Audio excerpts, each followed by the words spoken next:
Kenapa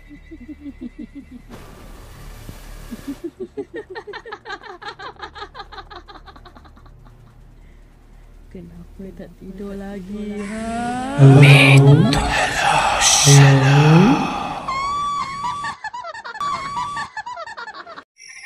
কিশোর ভৌতিক সমগ্রর হেমন্ত কুমার রায়ের মূর্তি গল্পটা আজকে তুলে ধরা হবে।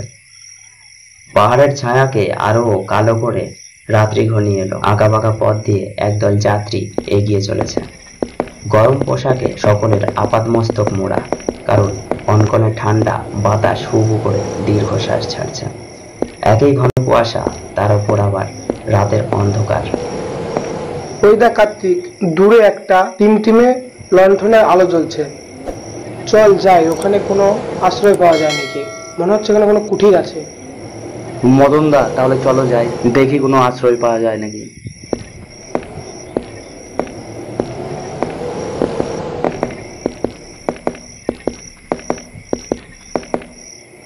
বুধু, তুই গিয়ে কুঠিরে ডাক দে, দেখ কেউ আসে নাকি। কেন আমি ডাকবো? তুই ডাকলে হতো না? না না, তুই ডাক যা। আচ্ছা, কুঠিরে কেউ আছেন? কেউ আছেন নাকি? এই, তোর কি সবসময় ভয় লেগে থাকে?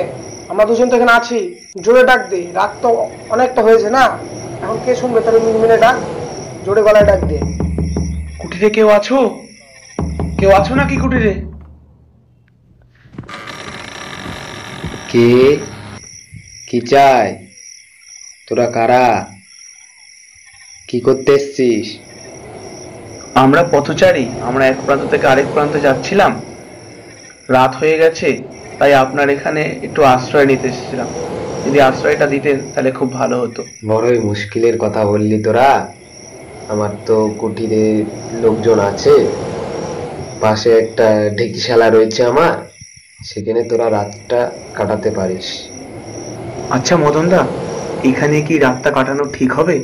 হ্যাঁ, তবে এছাড়া আর কোনো উপায়ও নেই। এই রাতে, এই শীতে, অন্ধকারে জনমানব শূন্য মাঠ বা জঙ্গলের চেয়ে ঢেকিশালা ঢের ভালো। তাহলে আমাদের জন্য ঢেকিশালাটা ব্যবস্থা করে দিন, আমার থাকার জন্য। আচ্ছা, তোরা একটু দাঁড়া, আমি ঢেকিশালাটা ব্যবস্থা করছি। সবাইয়ের কর্তা তাদের সকলকে নিয়ে ঢেকিশালায় গিয়ে ঢুকলো। মস্ত ঘর, একদিকে একখানা বড় পর্দা ঝুলছে। কার্তিক, ঘরটা তো ভালোই বড়। তুই এক কাজ কর, তুই তাহলে রান্নাটা চাপা, আমি আর বুধু মিলে শোয়ার জায়গাটা করি।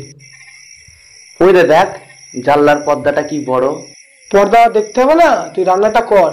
আমাদের কিন্তু খিদে পেয়েছে, সকাল থেকে না খেয়ে আছি। তুই রান্নাটা কর। তাহলে তোরা বিছনাটা করে নিয়া, আমি রান্নাটা করছি, তাড়াতাড়ি করিস। ঠিক আছে, তুই রান্না কর। মদন দা, তাহলে আমি একটু বাইরের থেকে আসছি। এখন আবার বাইরে কি করতে যাবি? বাইরে যেতে হবে না, চল বিছানাটাকে করি। আমি একটু বাথরুম করে আসছি।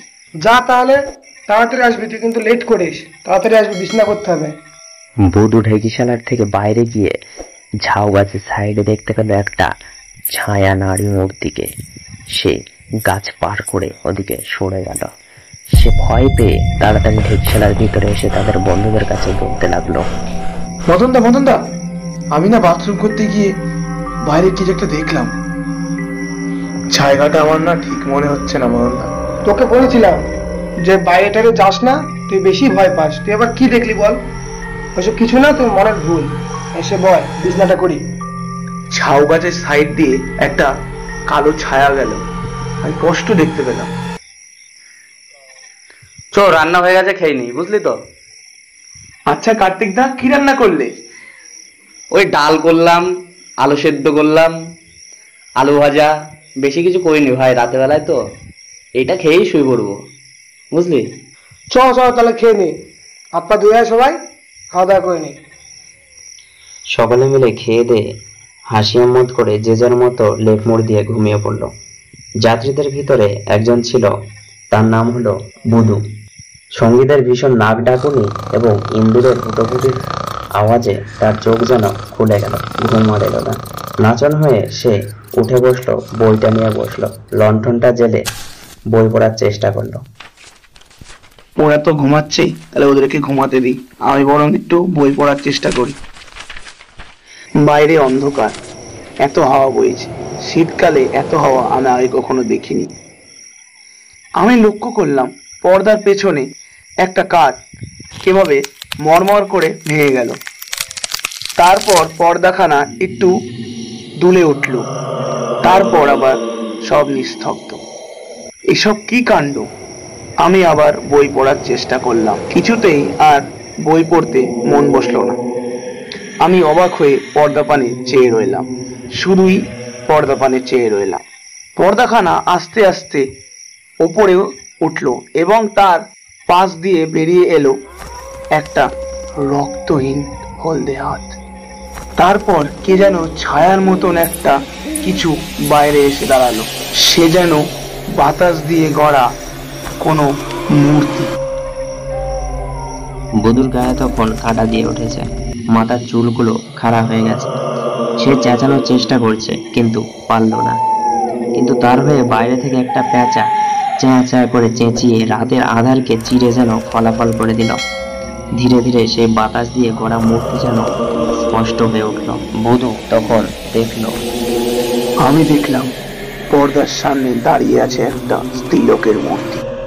মূর্তিটা ঘরের চারিদিকে একবার চোখ বুলিয়ে নিল।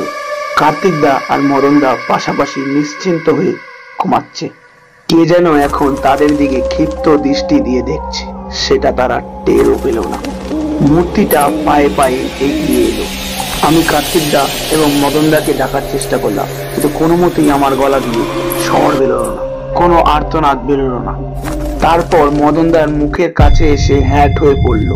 বিভীষিকা মূর্তিটা মদনদার মুখের কাছে এসে কি যেন একটা করলো। লণ্ঠনের আলোটা নিভে যাওয়ার কারণে আমি কিছু স্পষ্ট দেখতে পারলাম না, তার কিছুই বোঝা গেল না। আমি অন্ধকারে লণ্ঠনটা খোঁজার চেষ্টা করলাম, খুঁজে পেলাম। একটু আলোটা বাড়াতে দেখলাম মূর্তিটা কার্তিকদার মুখের সামনে এসে দাঁড়ালো। আমি হন্তদন্ত হয়ে চিৎকার করে বাইরের দিকে পালিয়ে গেলাম। বাঁচাও, আমাকে বাঁচাও! কে কোথায় আছো? আমাকে বাঁচাও! কেউ আছো কি? আমাকে বাঁচাও!